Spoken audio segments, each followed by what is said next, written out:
Good morning. Hi, I'm Dan. I teach history at BSU. Um, my son is now an undergrad here, so it was fun to come down, and I took him out to dinner last night and all that. So what I'm going to in this session. So I've got kind of two sessions. This one is sort of the textbook affordability one, and then the afternoon one will be the Z degree one. Although I will talk about Z degrees and I'll talk about them as much as you want, really. This kind of began for me when I was here at Mankato, and in my mind, it's still Mankato State, although I know they changed the name before I was here in 2006, 2007. I wanted to write for regular people when I was in the history master's program, and I didn't really write history for regular people at that time, but I did. That was when Terry Davis was still here, and so I got into a writing workshop with him, and then he invited me into another one, a young adult workshop, and I wrote a YA novel in the workshop, and then because I was also I had come out of the high tech industry, so I was sort of a fan of disruption. So I thought it's time for, and it was already happening, right? That publishing was being disrupted. And so I thought, I'll be even more disruptive and I'll self-publish this thing. And so I did, and it did okay, and it won an award in New Jersey. And, and so that kind of got me going. So then we left Mankato. We tried to live in South America, and that didn't work, and we moved back to New England. And I found myself at UMass wanting to write a biography of a guy who I found out about while doing a history paper for Larry Witherell here with Hansard, which you have a full set of upstairs, which is amazing. And so I enrolled in a biography seminar, and then I thought, well, UMass was my original alma mater for my undergrad, and I sort of elbowed my way into the program there, and really didn't take no for an answer. And along the way, I decided I did want to continue writing. So I moved to Bemidji while I was ABD in 2012, and I finished in 2017. And miraculously, a job appeared, which I have you to thank for, because I would never have known about it had you not told me. And so I took over in an emergency basis. I took over for this professor of kind of rest of the world history, sort of non-Western and women's history and history of world religions and all these things that were a little bit out of my wheelhouse, I have to say. But I kind of jumped in. They called, I got the job about 10 days before the semester began in August of 2017. So I inherited, so now we're getting to the OER part. So I inherited her courses, her textbooks that she had already chosen, right? And the first, I taught modern world history with a $150 textbook and a $60 primary source reader, Worlds Together, Worlds Apart, I think it was. And it was okay, it was good, and so and of course because I was sort of backfilling to have something to say in lectures that would complement the chapters, right? I was scrambling around. I was reading those textbooks. I was reading other textbooks. I was reading monographs. And so that sort of got me into this frame of mind of sort of combining and putting together all this stuff. And then I discovered open textbooks, right? Because I had 50, 60, I always have like 50 or 60 people in these survey courses. And so it's very expensive. So what I want to kind of talk about is really my process. So how many people are already familiar with what open educational resources are? Okay, so pretty good. Most of you. People online. Oh, good.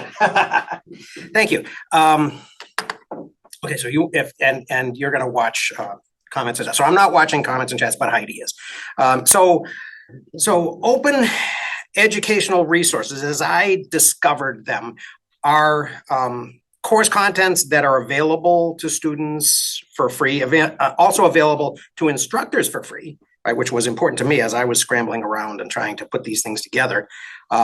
Initially kind of developed as a response to rapidly increasing costs of commercial textbooks, which are out of control. And also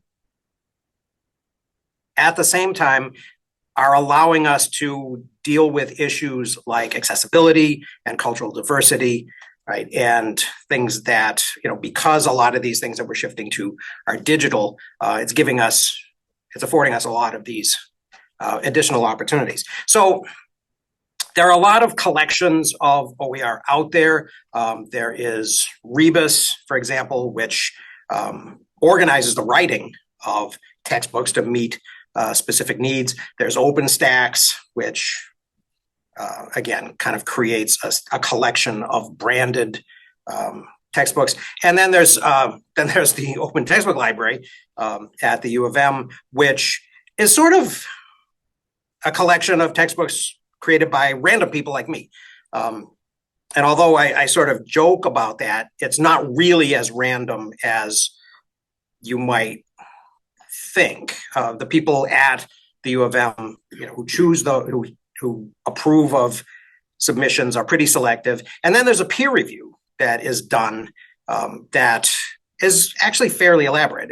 It goes by a very elaborate rubric. And so you get a fairly decent write-up of a book along with a number of stars. So it does mean something when you find a textbook in the Open Textbook Library that's got a dozen reviews and 4 or 5 stars.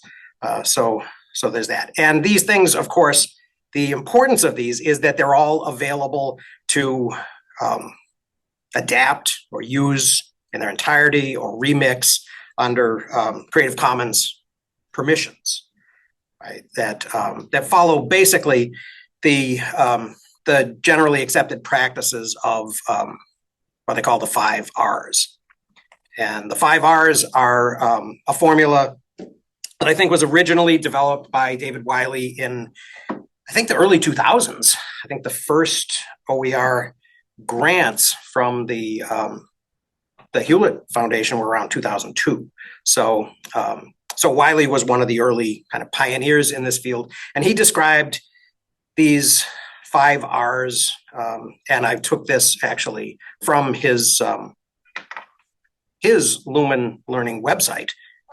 He describes them as rights, and this is language that OE Global has sort of taken on as well. And when they, in the UNESCO Sustainable Development Goals, they kind of talk of these things as rights as well. So the right to retain, which is to control your copy of something, to download it, to duplicate it, to store it, and to have it, to reuse it, right? To use it in class, to use it afterwards, to have it afterwards. And that's an issue that we often have with other digital collections where, a student will use it in one year and then, several years later when it's time to go up for licensing exams, doesn't have access to it anymore in a commercial context. And then from my perspective, the important ones are I have the right to revise, right, to adapt and change and edit and modify and adjust the content for my needs, to remix, similar, but on an even bigger scale. And I've done kind of all these things. And so I'll show you some examples of those. And then, of course, to redistribute it, right? To share copies of the content that I've created, share copies of the content that I have taken from other people with attribution, and kind of continue that sort of virtuous circle, right? So I am not going to talk about the different types of Creative Commons licensing, but except to say that the one that I normally use is attribution is always in there. I also usually specify non-commercial and share alike, right? That way, the people who use any of my stuff are supposed to, at least, put that same permission set on their stuff. So that kind of keeps the ball rolling forward. Now, why do we do this? What's the point for us? As I said, textbook costs have risen ridiculously. In the last couple of decades, they have more than doubled. They've risen faster, way faster than the standard of living. They've risen faster than wage growth. Everything except hospitalization and healthcare cost, right? And to the extent that now the national average for student spending on textbook and course materials is between $1,240 and $1,440 in the most recent set of published national surveys that have come out. So I usually go with a round number of $1,250, which is $5,000 for a 4-year bachelor's degree. Now, in the Min-State system, we have a lot of first-generation college students. At BSU, more than half of our students are first-gen. Right? A lot of them are economically challenged. A lot of them are adults with responsibilities, families, jobs, right? And even the young adults, right? Even the people, the kids who are just college students are usually taking loans or working, at least part-time, sometimes even full-time, in order to pay their way and to stay in school. So reducing their textbook cost is, of all the expenses, of all the costs, this is one of the things that we actually have some leverage on, right? We can't drop the tuition, right? We can't really do a lot about the fees, but we can, and as faculty especially, we can have a direct impact. So, and this will probably have a significant result in terms of student success and retention and completion, right? As well as hopefully recruiting. So we surveyed BSU students a couple of years ago, and they said these sorts of things about high textbook costs. And this sort of tracks with the national surveys. 59% of the respondents said that they had not purchased a required textbook for at least one of their classes. So almost 2/3 have had that experience of just saying, no, that textbook is too expensive. I'm not doing it. 34%, a full third of them, had said that they have avoided registering for courses that they were told had high textbook costs. Another third, maybe some of the same students actually, said that they took fewer courses in a semester than they would otherwise if it wasn't for the high cost of textbooks.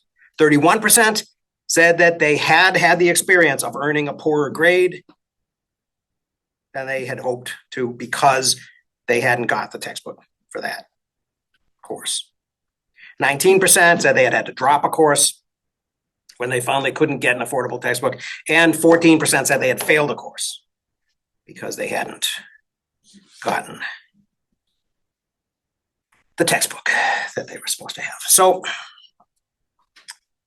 I'm going to talk about collaboration in a second, but I want to mention, as I'm kind of passing by it, this is not news to a lot of faculty, right? And a lot of faculty have tried to address issues like this for years, for decades, right? So our interest in kind of dealing with this issue is not brand new. And the types of strategies that we have used before, and especially before digital alternatives were available, were things like assigning an older edition of a textbook so that a student could, maybe buy a used copy for cheap, for $5 on Amazon or on 8books.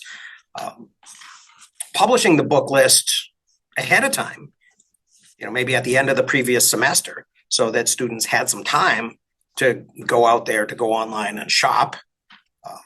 And then the big one that I remember, even from when I was an undergrad in the 80s, was course packs, right? People would, mimeograph originally, but then Xerox stuff, articles, monograph chapters, and claim fair use, right? As well as, workbooks and ancillary stuff. And so, and that was something that used to go, and I remember at UMass, you used to go to the textbook annex and you would get your textbook and you would get your packs in shrink wrap, and and that was a way to do it. And the newer digital versions of these things are, posting PDFs or posting monograph chapters in D2L, right? And then and also claiming fair use, and I do that regularly. Assigning articles out of JSTOR or Project Muse or whatever else is available through the library. The librarians, of course, have known about this even probably longer than the faculty. A lot of the faculty have, and have been setting up course reserves. We used to at BSU, we used to have a rule against having textbooks in course reserves, and that has gone by the wayside just in the last couple of years. And then also, of course, publishing our own PDFs or Google Docs or now increasingly Pressbooks, OERs. And so this kind of gets to the collaboration part. And this, of course, is an example of a Pressbooks. This is one of my must be U.S. History 1 because it's a slave plantation. So this is a press book, and it is it's a digital ebook. It is kind of a long scroll of information divided into chapters. But the good thing about it is that it can contain other media, right? It can contain audio. It can contain video. Either my own or other things on can contain YouTube videos,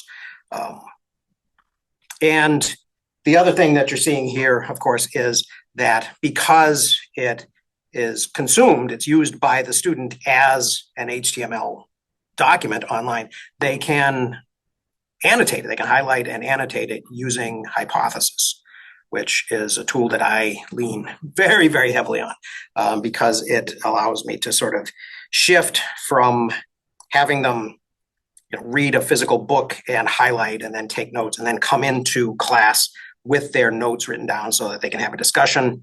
It actually begins the discussion right on the screen as they're reading it, right? So they highlight, they comment, they can respond to other people's comments, and actually I require them to. Usually the assignment is, make 4 or 5 annotations of your own on the chapter and then respond to a couple of your classmates. And so the discussion is already well underway once we get to discussion day on Friday, or if it's a completely online class, of course. I've never been a big fan of D2L discussion threads. So this is a nice alternative to that. Usually now, instead of using the D2L thread at all, I go from here to something like Flip. And so I guess as I've been experiencing this and as I've been doing this, the other thing that I've been doing, of course, is I've been sort of combining this shift to this type of media with a shift to kind of hybrid or high flex, or you call them, what do you call it? Flex sync modalities, right? And things like that, so that we have more digital tools. So the things that I have had some experience with have been really authoring and remixing and redesigning. So as far as the authoring goes, writing a textbook can seem very daunting. However, it doesn't have to be. Somebody's not happy. That's a great sound, though. Yeah. It's nice to have. It is. So I kind of began, I wanted to tell you that story of my history because this is how I got into playing around with OERs. I began writing my first open textbook actually while I was ABD with UMass. They let me teach an online section of American environmental history from Bemidji, and I based each of the chapters that I wrote. I kind of built it around the foundational monographs in the field. So the Columbian Exchange, and then Changes in the Land, and then Nature Incorporated, and then research from my own book, Peppermint Kings. And when I teach this to at a 3,000 level to junior seniors and at a 5,000 level to grad students, I actually make them read a chapter of the monograph that I post in D2L. If it's grad students, I sometimes make them read the whole monograph. But what I did was I sort of built lectures around those topics, and then I turned those lectures into video scripts, and then from video scripts, it's easy to, it's 10,000 words for an hour, right? So that's a chapter. So that was a kind of a, not entirely painless, but a not difficult trajectory, right? So the content is kind of very similar or the same between the lectures and the videos and the chapter. But after a while, for a while, I felt bad about that. And then after a while, I kind of got over that. And I said, no, I'm giving them the information. I'm meeting my learning objectives. I'm giving it to them in a variety of different media and formats. So I'm okay with that. And then when I inherited that modern world history course in August of 2017, I took over from a professor who had been on sabbatical, and then she was unable to come back because she got ill while she was on sabbatical. But it was a surprise to everybody that she wasn't able to come back.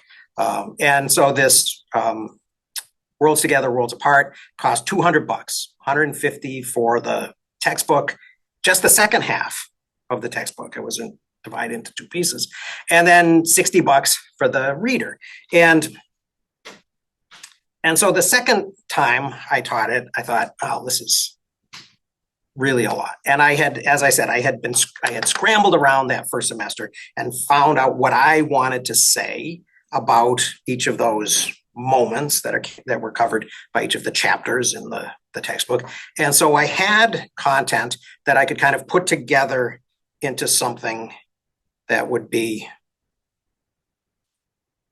chapter-like. And so I did that, and I got into one of Karen Pakula's learning circles, and I worked on that. And it grew pretty rapidly into an open textbook. I used it for a semester. I had the students annotate it in the Pressbooks version so that I could see what they were responding to, what was working, what needed some additional work. So that was kind of a nice iterative process in that feedback. And the first semester I used it, I had 50 students and I saved them $200. So there's 10 grand. And I've been using it ever since. Actually, I've handed over the course to another historian. But then the following year, I recruited another Min-State professor, Tom Williford at Southwest State, and we sort of expanded the textbook and we published it online into the Open Textbook Library.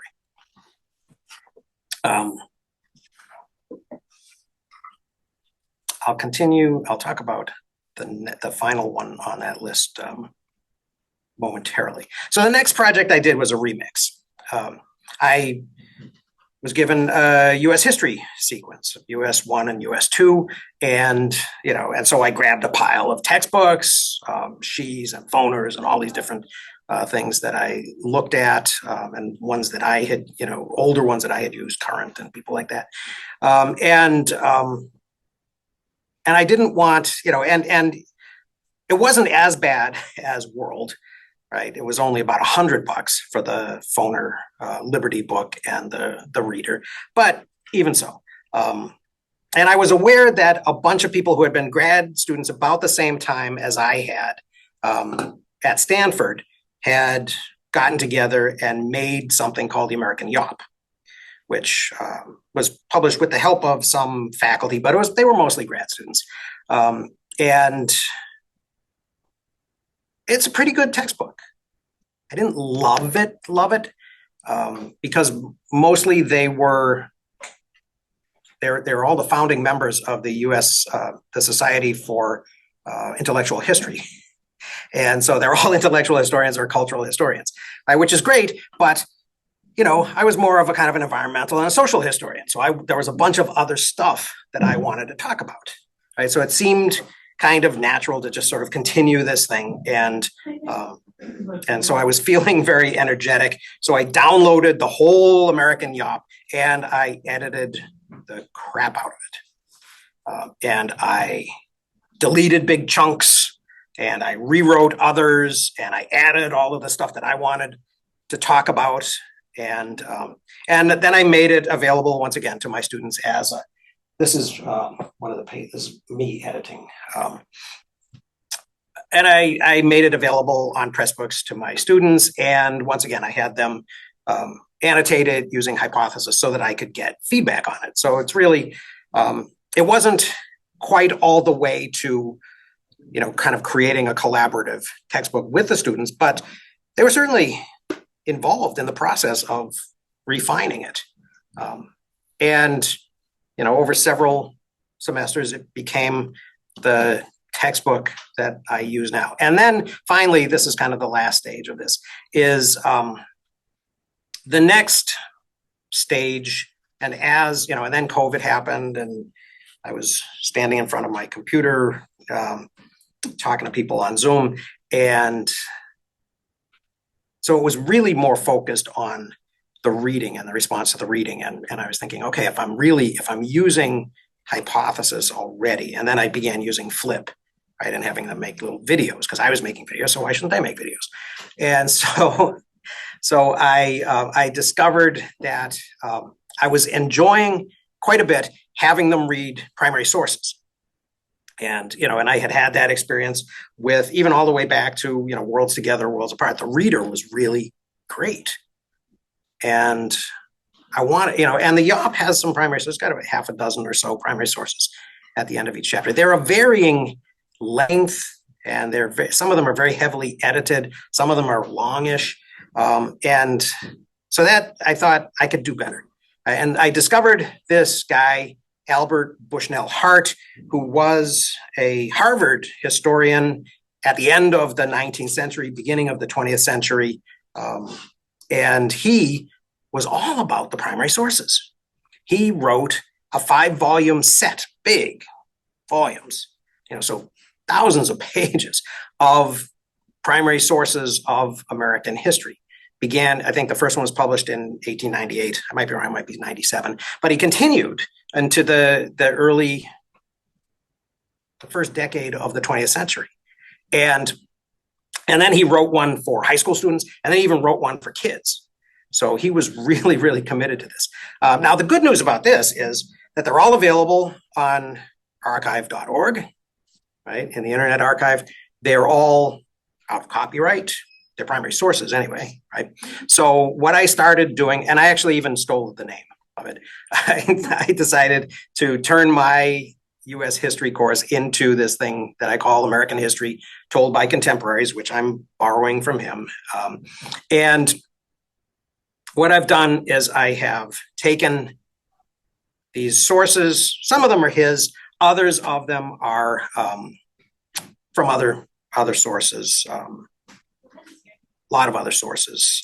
One of the earliest OERs was something that Robin DeRosa made at University of New Hampshire that was an early American literature anthology, and so I pulled in some things from there. There are a bunch of different places that I grabbed some. And what I did was, though, I edited them so that each of the readings would be about 1,500 words.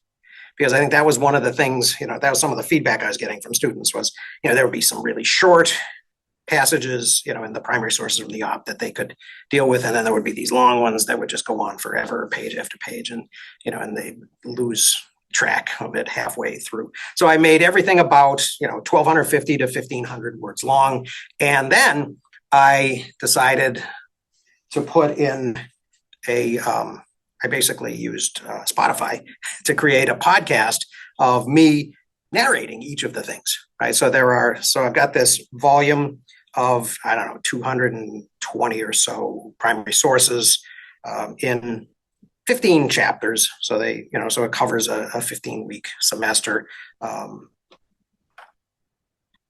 Each of them are about 10 minutes of narration. So it's a lot of narration, but I think that I'm using it this semester, and it seems to be going pretty well. So the final thing, I guess I'm probably running low on time here. The last thing that I want to say is that is just to kind of go back to that issue of complementarity. Oh, this is that same thing from the previous page with the hypothesis annotations that they're using. Learning outcomes. Retrieval practice, which I've just recently discovered because I was trained as a subject matter expert, not a pedagogy guy, right? So I'm just, I've been learning about this stuff just the last couple of years. Different kinds of assessment. And then, of course, last year, boom, ChatGPT. Right? So I'm working through that idea. And one of my solutions to ChatGPT, and I have actually gotten essays from students that were generated by ChatGPT. And I know this because I cut it and I pasted it into ChatGPT and I said, "Did you do this?" And it said, "Yep." It actually did. It said, yes, I prepared that. I created that for you. And which I don't know why it said for you. Maybe because it came from the same domain or on campus or something. But so it thought the IP address was similar enough. But yeah, and it was a classic, 5-paragraph ChatGPT essay. It's much more difficult to spoof when I'm asking them to write about the primary sources that I've given them and to draw a connection that interested them. The ones, and I give them a lot of latitude on this, so they can talk about, how the Europeans responded to the Americas, how natives responded to the Europeans. There are all these different things, these threads that they can pursue. And so I think this gives them an opportunity to be a little bit more creative, in a way that is not easily reproducible by a large language model, and kind of engage with this stuff and see perspectives that they wouldn't get otherwise if they were just sort of reading my version of the master narrative. So I think that's one of the things that kind of excites me the most about this whole thing.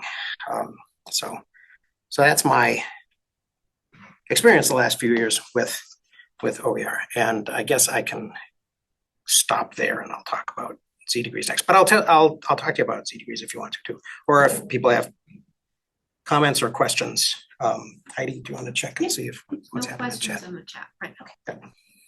But we'll open up for questions. Otherwise, I have a question, so I will start. I'm going to start off. Could you talk about accessibility in your textbooks?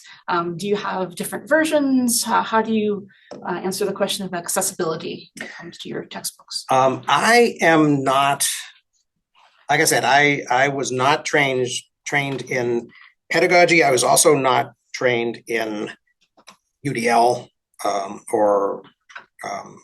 and I sort of ran screaming from the room when I found out about QM because it was so daunting.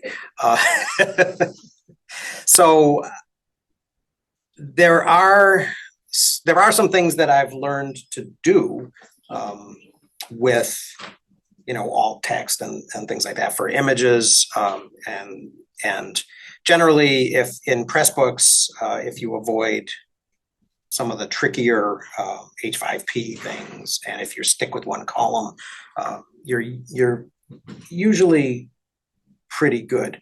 One of the things that I've been sort of lobbying for, and we were talking about that a little bit earlier, is that the system office now has instructional designers who I think they could direct at sort of helping us with this. I mean, there are, Rebus, for example, is great with accessibility and, you know, and with kind of, it's almost difficult to get going with Rebus, to get a deal with Rebus if you don't really have some type of an idea of that.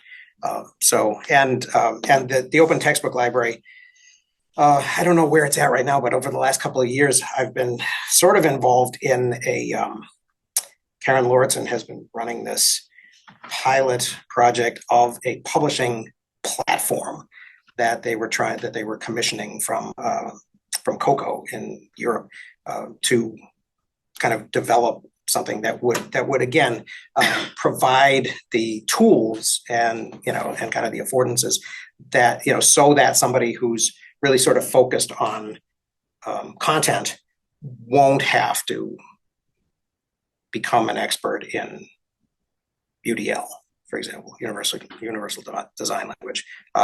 Similar to what I was saying earlier about, you know, if I was gonna redesign the print version of my American environmental history, I'd have to relearn InDesign, right, which is not necessarily the thing I want to be doing. So yeah, so I think that is that's another area where, you know, where there's some opportunities for collaboration. I will actually be talking about that a little bit more in the second session, because I think that's a role that the system could play to great advantage. Thank you. And you can always talk to Carrie Miller. Yeah. I was gonna say, I think just for a blanket information for the group is that Microsoft especially, but Google too, if you're a Google user, has built in really good accessibility tools. So if you're doing your basic editing in Microsoft Word and transferring it to something like Pressbooks, the accessibility checker will run you through and say, hey, this is, you know, and it's kind of a good way for those of us that aren't experts in that area to get a real general sense, and then you can just take those and move it right into whatever platform. Yeah, and use the headings and don't just, you know, blow up the font and, you know, and use a larger, bolder font and things like that, which was the way I learned how to do it, you know, 100 years ago on McWrite. So yeah, so there's a little bit of a learning curve there still, but yeah, it is very useful. Other questions? Yes, Pat. This is really cool work that you're doing. This is awesome to see. Are you one of a kind on your campus, or are a lot of people on your campus like moving this way of really kind of thinking of the students and like let's save the money where we can? Our campus is kind of challenged right now. We're having some issues. There have been some people, and you know, and it's kind of funny because one of the things that sometimes you find out that there are people on a campus working on this thing when they all show up in Karen Pikula's learning circle. You know, it's like, oh, I didn't know you were, you know. So yeah, once that started happening, you know, I started kind of going around and you know, trying to continue having conversations with those people who I knew were already kind of looking at it.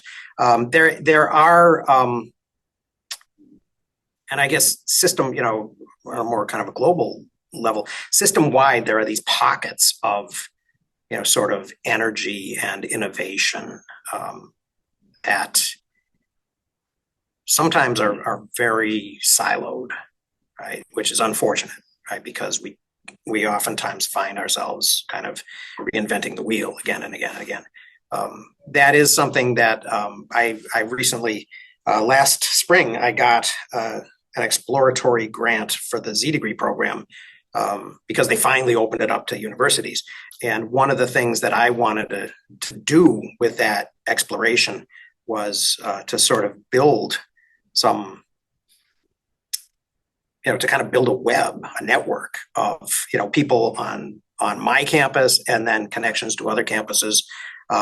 Because of course, you know, there are already 11 campuses, 10 community colleges that have Z degree programs.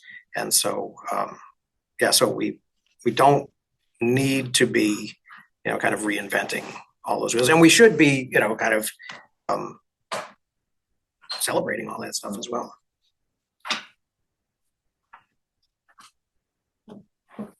Mark? I think what you're doing for students is wonderful.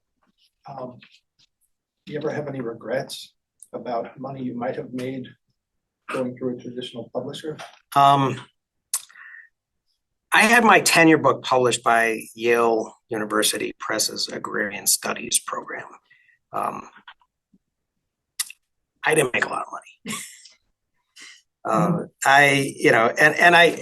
And although, I'm sure, Eric Foner does all right on, Gimme Liberty or whatever he calls it.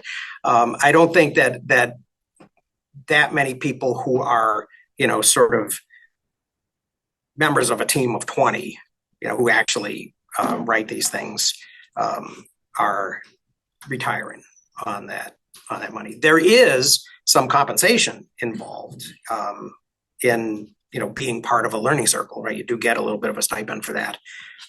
So I haven't really regretted. I haven't felt like, I could have, would have, should have, or anything like that. So I really like your idea of the iterative student feedback that you get. Do you continue to do that each year as it grows, or even like when you feel like, oh, this is perfect, I've got it down, do they just continue to give feedback on it? It's never perfect, and I have. It's kind of weird. Maybe it's because of the way I started, and I was doing so many things that really, aside from environmental history, weren't really in my strict fields. I did environmental history, I did US 19th century social and cultural, and I had Latin America from Mankato. So I did teach a Latin American survey a couple times, but I've never felt I have a course in the can. I've always been kind of messing with it anyway. So I sort of feel like that's the same process. It just feels like it's kind of a growing organism then. That's really neat. Yeah. And I mean, and there's certainly more, in the primary source anthology. I guess at some point I'll put a period on it and say it's done, right? And I haven't, it's on Pressbooks. It's on the Minnesota State EDU version of Pressbooks now, so I can use, more H5P and things like that if I care to. Instead of the Minnesota Library Publishing Project one, which was a good but not quite as robust version of it. I haven't submitted it to the Open Textbook Library yet. I think I will at the end of this semester. I sort of also tend to do things kind of in real time. So it's sort of like a work in progress during the semester. Like I haven't got all of the voiceovers or all of the narrations, I'm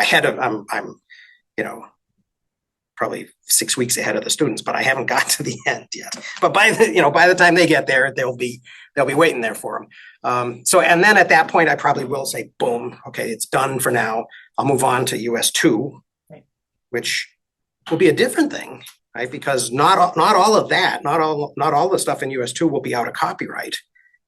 But then on the other hand, there'll be audio and there'll be video, right? And there'll be all these other things that I can put in and say, these are primary, so listen to, the I Have a Dream speech, or listen to Eisenhower's, military industrial complex speech, or,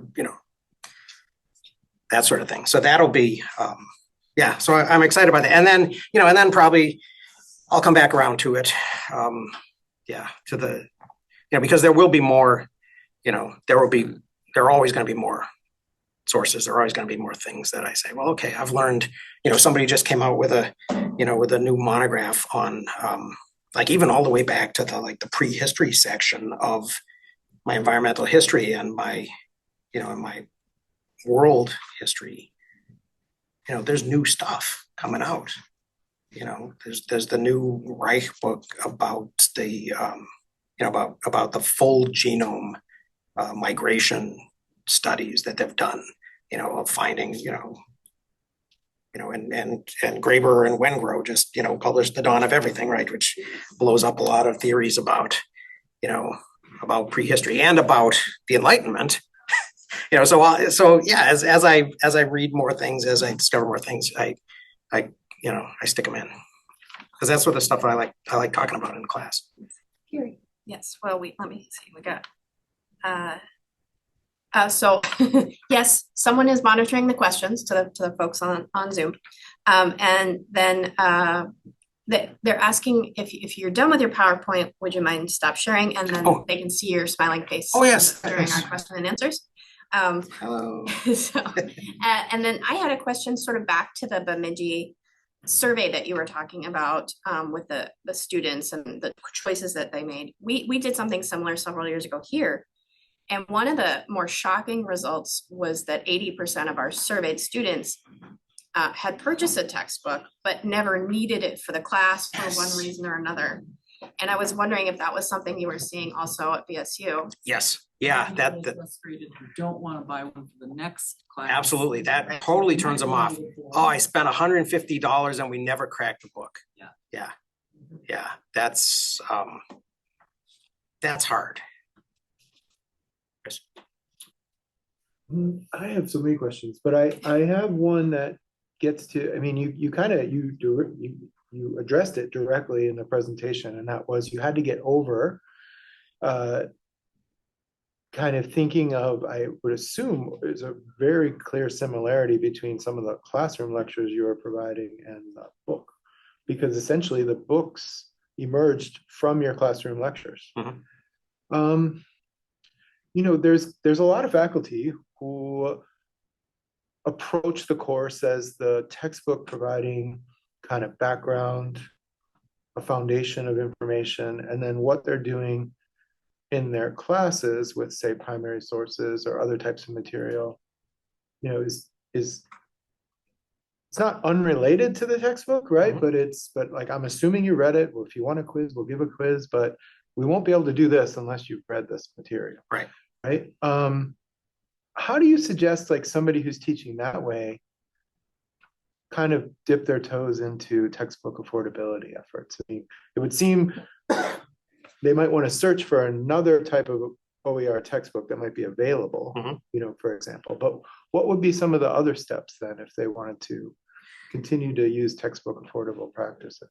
Yeah, if I was using the textbook mostly, as you say, for kind of read it, you know, maybe write a response or answer some quiz-ish questions in it, if it's an ebook, that sort of thing, and then come into class and we'll do something else, you know, then I might have used the YOP, or I might have used an OpenStax, you know, textbook or something like that, you know, something that is already available, because they are, I mean, they hit the things that you have to talk about. I wanted to talk about more. And yeah, and what I've done, I did have to get over that idea that it was somehow illegitimate of me to be, you know, saying something to them in the class that they had read. I do think that people learn in different ways. And so having things available in a variety of different media is useful. But also, having said that, I've also sort of gone away from, you know, 2 days of lecture, 1 day of discussion to, you know, now 1 day of lecture in a 3-day survey course. And, you know, which has become much more, because they've got the book, and now the book, actually what I did, the last thing that I did with this this last thing, the American history told by contemporaries, I had a whole like 10,000 word chapter at the beginning of each thing, and then I had the sources. And what I did was, instead of that, this time around, in this version of it, I've just got the video in the section head. So there's a 45-minute, hour-long video, and then there's the sources, right? So it sort of assumes, you know, you watch that, you know that these are the things, you know. And again, you know, it's easier in like a U.S. survey where they've theoretically been through a U.S. survey before, and, you know, yeah, granted, I'm going to be telling them more and in more detail and stuff than, you know, than maybe they heard in high school, but it's not entirely unknown. So I've been able to kind of move more into, you know, having them do group work about the sources and then discuss the sources in person.